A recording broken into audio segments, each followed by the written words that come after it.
కాలం మారుతున్నా కఠిన చట్టాలు వస్తున్నా మహిళలపై జరుగుతున్న దారుణాలు మాత్రం ఆగట్లేదు. జరుగుతున్న అత్యాచారాల్లో 99% బయటకు రావట్లేదు. పరువు పోతుందనో జీవితం నాశనమైపోతుందనో సైలెంట్ అయిపోతున్నారు బాధితులు. ఫలితంగా అమానుషాలకు పాల్పడుతున్న రాక్షసులు తప్పించుకుంటున్నారు. కాళ్ళ ఎగరేసుకుంటూ హాయిగా తిరుగుతున్నారు.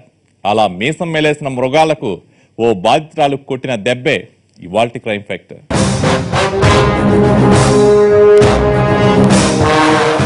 సిటీ నుంచి పల్లె దాకా అంతటా అఘాయిత్యాలు జరుగుతూనే ఉన్నాయి. ముఖ్యంగా పల్లెల్లో జరుగుతున్న దారుణాలకు ఎంతో మంది బలైపోతున్నారు. మరి ఈ కథలో ఏం జరిగింది? బాధితురాలు ఏం చేసింది? చిన్ని ఎంతో తెలివైన పిల్ల. క్లాస్లో ఫస్ట్, ఆటల్లో ఫస్ట్, ఇంట్లో సాయం చేయడంలోనూ ఫస్టే. అందుకే ఫ్రెండ్స్ ఆమెతో కలిసి తిరగడానికి ఇష్టపడేవాళ్లు. ఆమె ఏమడిగినా కాదనేవాళ్లు కాదు అమ్మా నాన్నలు. చిన్ని నాన్న అయితే ఎక్కడ పడితే అక్కడ తన కూతురు గొప్పతనం గురించి చెప్పుకునేవాడు. ఎంత అందమైన కుటుంబం ఇది, అందరూ ఇలాగే ఉండాలి అని కోరుకునేంత మంచి ఫ్యామిలీ వీళ్ళది.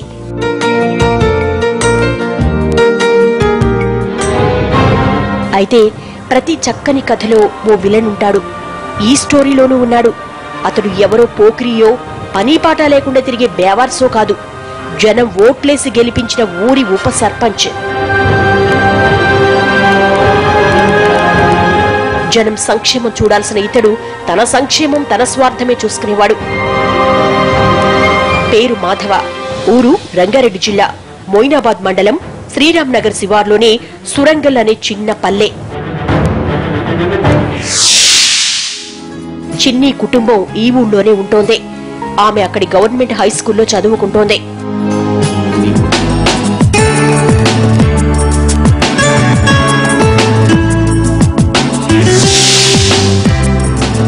అలాంటి చిన్ని మీద మాధవ కన్నుపడింది.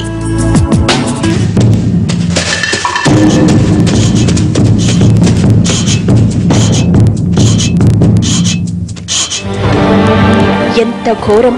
ఇంత చిన్న పిల్ల మీద ఈ నీచుడికి దురాలోచన ఏంటి అని మనం అనుకున్నా మాధవ మాత్రం అలా అనుకునే స్థితిలో లేడు. అక్రమ సంపాదన, అధికార మత్తు తలకెక్కుతూ తూలుతున్నాడు.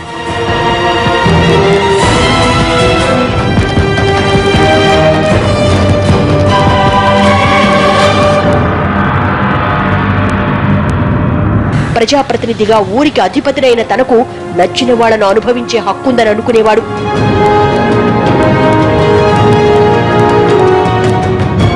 ఇక ఇతడి పేరు అంజయ్య. మాధవ చెడిపోవడానికి ఇతడే కారణం.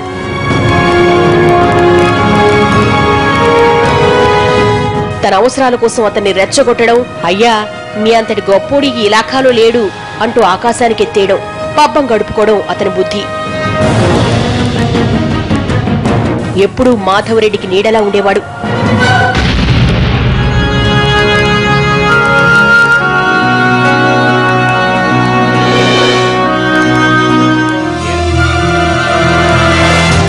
ఏరా ఆ సిన్ని నాకు కావాలా అని మాధవ్ అంటే, అదేంటయ్యా అంత చిన్నపిల్ల మీద తప్పు, పదవికే ముప్పు, మీకిది తగదు అని గడ్డి పెట్టాల్సిన అంజయ్య తనకు గిట్టుబాటవ్వాలన్న దుర్బుద్ధితో, అదెంత పనయ్యా, క్షణాల్లో దాన్ని తెచ్చేయను అన్నాడు. ఏంటిది, చిన్ని ఏమైనా వస్తువా క్షణాల్లో తెచ్చి ముందు పెట్టడానికి? అవును మరి, ఇలాంటి నీచుల దృష్టిలో ఆడదంటే ఆట బొమ్మే. అందుకే వాళ్ళకంత మదం.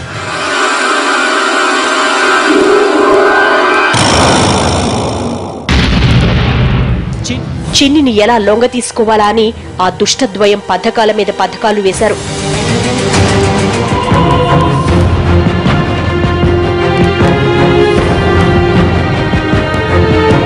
స్కూలుకు వెళ్లి వచ్చేదారిలోనే ఈ దుర్మార్గుడు ఇల్లుంది. కాని ఎందుకో చిన్నిని చూస్తే భయపడేవాళ్లు.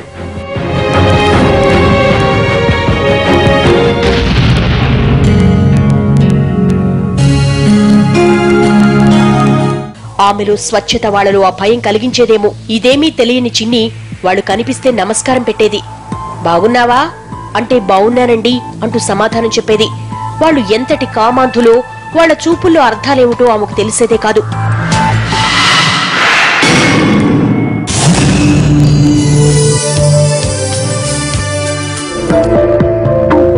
రోజు టైంకి స్కూల్కెళ్లేది.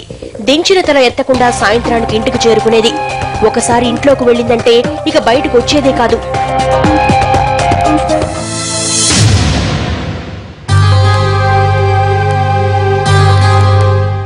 చిన్నిని ఎలా అడ్డుకోవాలా అని నానా రకాలుగా ఆలోచించారు.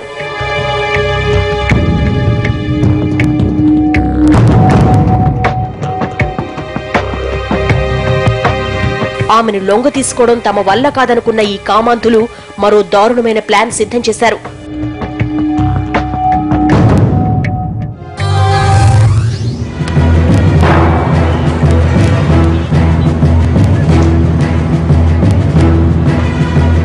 ఈమె మైసమ్మ. ఈ కథలో అత్యంత నీచమైన పాత్ర పోషించబోతోంది. ఈమె మాధవకు దూరపు బంధువు. చిన్ని ఇంటి పక్కనే ఉండేది. ఆమెను పావులా వాడుకోవాలని నిర్ణయించుకున్నాడు మాధవ.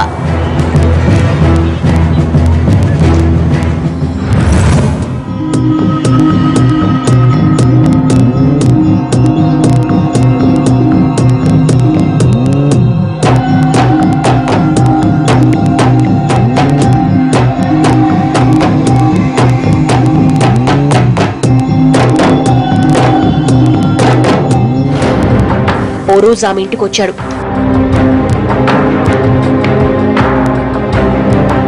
చూడు, సిన్ని నాకు కావాలి, ఎలాగైనా పని చేసి పెట్టు అన్నాడు. దరిద్రుడా, అదేం పాడాలోచన అని బుద్ధి చెప్పాల్సింది పోయి ఆమె కూడా ఓ తప్పకుండా అదెంత పని అంటూ వెకిలి నవ్వు నవ్వింది.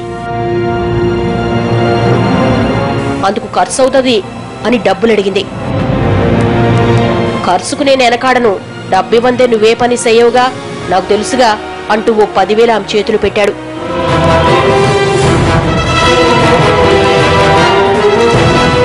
ఆ చిన్ని ఎప్పుడు ఎటు వెళుతుందో నాకు చెప్పు చాలు, మిగతా నేను చూసుకుంటా, విషయం గుట్టుగా ఉంచు అని చెప్పాడు. తమరు చెప్పాలా అయ్యా, ఇలాంటివి ఎన్ని చెయ్యలేదు అంది మైసమ్మ. మాధవ మొహాన్ని ఆ క్షణంలో చూసిన ఎవ్వరూ అతన్ని మనిషి అనుకోరు. మానవ మృగంలా ఉన్నాడతడు. అతని తోకగాడు వంకరగా నవ్వుకుంటున్నాడు, చేయబోయే పాపాన్ని తలుచుకుంటూ.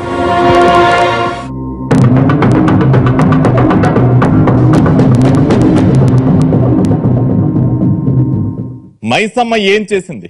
చిన్ని కోసం ఆ ముగ్గురు కలిసి వేసిన ప్లాన్ ఏంటి?